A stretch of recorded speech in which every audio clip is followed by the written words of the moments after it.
Hello everyone, मैं doctor प्रगति गुप्ता और आज इस वीडियो में हम समझेंगे, जानेंगे कि आयुर्वेद की मदद से कैसे आप अपनी किडनीज को हेल्दी रख सकते हैं, उनकी फंक्शनिंग कैपेसिटी को बढ़ा सकते हैं, कोई कॉम्प्लिकेशंस ना आए, उन सब से आप बच सकते हैं। तो आइए जानते हैं इस वीडियो के अंदर। अब जब भी हम किडनी फेलियर की बात करते हैं, आपका बढ़ता हुआ ब्लड प्रेशर, आपकी बढ़ती हुई शुगर वैल्यूज़ या कभी कभार आपकी बॉडी की इम्यूनिटी इतनी हाइपर एक्टिव हो जाती है कि आपकी बॉडी में ऐसे चेंजेस स्टार्ट हो जाते हैं जिसकी वजह से किडनी इफेक्ट होती है। उसके अंदर बीमारी आती है आपकी आईजीए नेफ्रोपैथी। आपकी बॉडी की इम्यूनिटी जब बहुत हाइपर सेंसिटिव होते हुए, हाइपर एक्टिव होते हुए वर्क करती है तो आईजीए के डिपॉजिट्स आपकी किडनी के ऊपर आने स्टार्ट हो जाते हैं, जिसकी वजह से आईजीए नेफ्रोपैथी कॉज होती है, जिस कारण से आपके पेशाब में झाग देखने को मिलता है, आपका बीपी बढ़ना स्टार्ट हो जाता है, इवन आगे चलकर आपके क्रिएटिनिन वैल्यूज भी बढ़नी स्टार्ट हो जाती है। तो ये सारी कंडीशंस क्रिएट होती है हमारी बॉडी के अंदर जब आपकी इम्यूनिटी ठीक से रिस्पॉन्स नहीं दे रही है, हाइपर एक्टिव हो जा रही है। तो आयुर्वेद कैसे मदद करता है आपकी किडनीज को हेल्दी रखने में? ट्रीटमेंट की बात करते हैं या आयुर्वेद की बात करते हैं तो इसका एक बेसिक सिंपल प्रिंसिपल है, ट्रीट द रूट कॉज। हमेशा हम रूट कॉज पे वर्क करते हुए इलाज करते हैं किसी भी बीमारी का।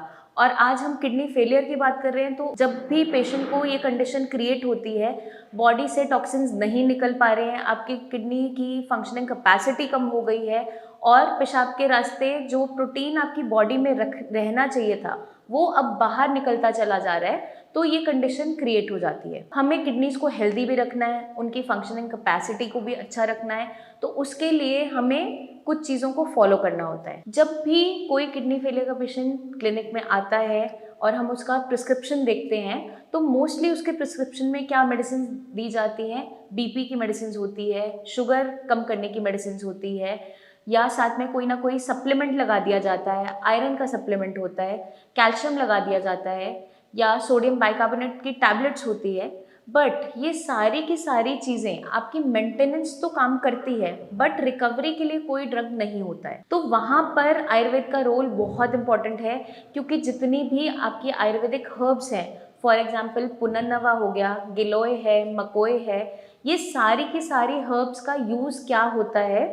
ये सारी की सारी हर्ब्स जो किडनी में इन्फ्लेमेशन आ रही है, बीपी बढ़ने की वजह से चेंजेस आ रहे हैं, शुगर बढ़ने की वजह से चेंजेस आ रहे हैं, उनके अंदर हमारी जो नेफ्रॉन्स हैं वो इन्फ्लेम होने स्टार्ट हो जाते हैं, या फिर वहाँ पर जो टिश्यू है उसकी हार्डनिंग होनी स्टार्ट हो जाती है। तो उनकी रिपेयर के लिए प्लस इन्फ्लेमेशन को डाउन करने के लिए ये ड्रग्स बहुत अच्छा रोल प्ले करते हैं। आयुर्वेद किडनीज को हेल्दी रखने में इसी तरीके से काम करता है, क्योंकि जितनी आयुर्वेदिक हर्ब्स का हम इस्तेमाल करते हैं किडनी पेशेंट्स में, वो सारी की सारी जो हर्ब्स होती हैं ज़्यादातर डायूरेटिक इन नेचर होती है, मतलब कि पेशाब की मात्रा को बढ़ा देती है, आपकी बॉडी में सूजन उतारने की हेल्प करती है, प्लस जितने भी टॉक्सिन्स हैं उनको यूरिन के रास्ते फ्लश आउट करवाने में हेल्प करती है। और वो कैसे काम करती हैं? आपकी किडनी की फंक्शनिंग कैपेसिटी को बढ़ाते हुए। अब हम सोच रहे होंगे कि हमारा क्रिएटिनिन वैल्यूज तो बढ़ती चली जा रही है, लेकिन कैसे किडनी की हम फंक्शनिंग कैपेसिटी को बढ़ाएंगे? जब भी किडनी डिजीज स्टार्ट होता है तो आपके किडनीज में नेफ्रॉन्स के अंदर जो चेंजेस आते हैं उसमें क्या देखने को मिलता है? कुछ नेफ्रॉन्स अनहेल्दी हो जाते हैं और कुछ डेड होना स्टार्ट होते हैं। जो नेफ्रॉन्स डेड हो गए हैं उनको हम दोबारा से रीजनरेट नहीं कर सकते, लेकिन जो आपके अनहेल्दी नेफ्रॉन्स हैं, जो कमज़ोर हो गए हैं, उनको हम स्ट्रेंथ प्रोवाइड करते हुए, उनकी मदद लेते हुए किडनीज की फंक्शनिंग कैपेसिटी को बढ़ा सकते हैं।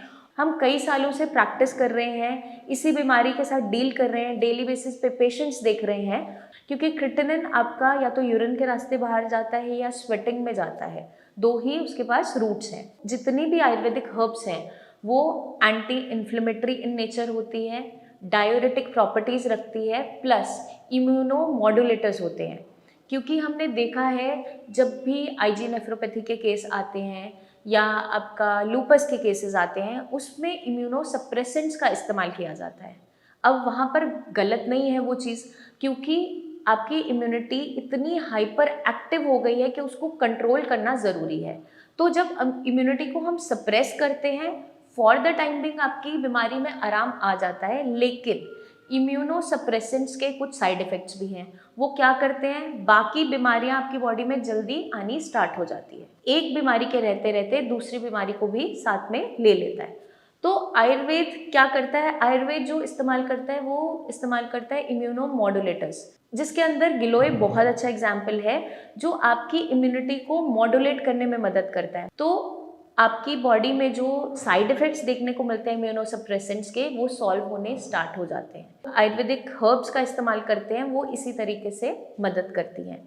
साथ के साथ जो बीपी की वजह से डैमेज हो रहा है, टिश्यू की हार्डनिंग हो रही है, टिश्यू तक प्रॉपर ब्लड सप्लाई नहीं जा रही है, ड्रग्स का इस्तेमाल करते हैं, मेडिसिन का यूज़ करते हैं, वो क्या हेल्प करती हैं, आपकी ब्लड सर्कुलेशन को इम्प्रूव करते हुए आपकी किडनीज के जो नेफ्रॉन्स वीक हो गए हैं उनको सपोर्ट करना स्टार्ट करती है, जिसकी मदद मिलते हुए आपके क्रिएटिनिन वैल्यूज डाउन होनी स्टार्ट हो जाती हैं।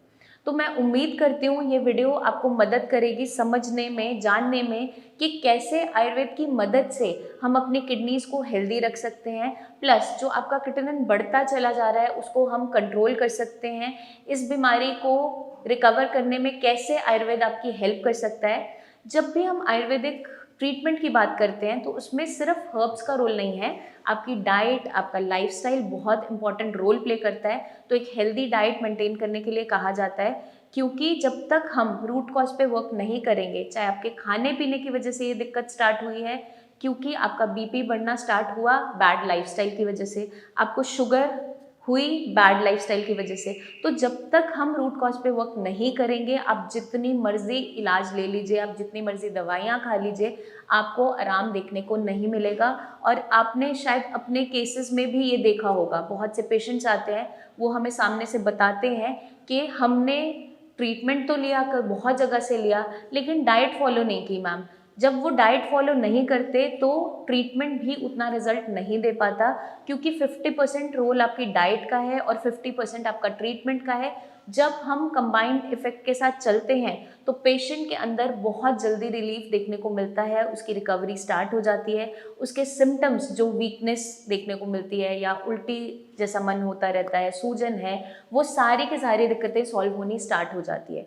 तो आप भी सब इन चीज़ों को अपनाइए और फॉलो कीजिए। आपके माइंड में कोई भी डाउट्स हैं, इन्फॉर्मेशन चाहिए किडनी डिजीज़ के रिगार्डिंग, किडनी संबंधित और भी कोई इन्फॉर्मेशन चाहिए, तो आप कमेंट करके हमसे पूछ सकते हैं। हमारे टीम ऑफ डॉक्टर्स को कॉल करके आप बात करके उनसे डिस्कस कर सकते हैं। कोई फ्रेश आपने रिपोर्ट्स करवाई हैं तो उन्हें शेयर भी कर सकते हैं। जल्दी ही मिलेंगे हम नेक्स्ट वीडियोज़ में, तब तक के लिए अपना खास ध्यान रखिए। Take care.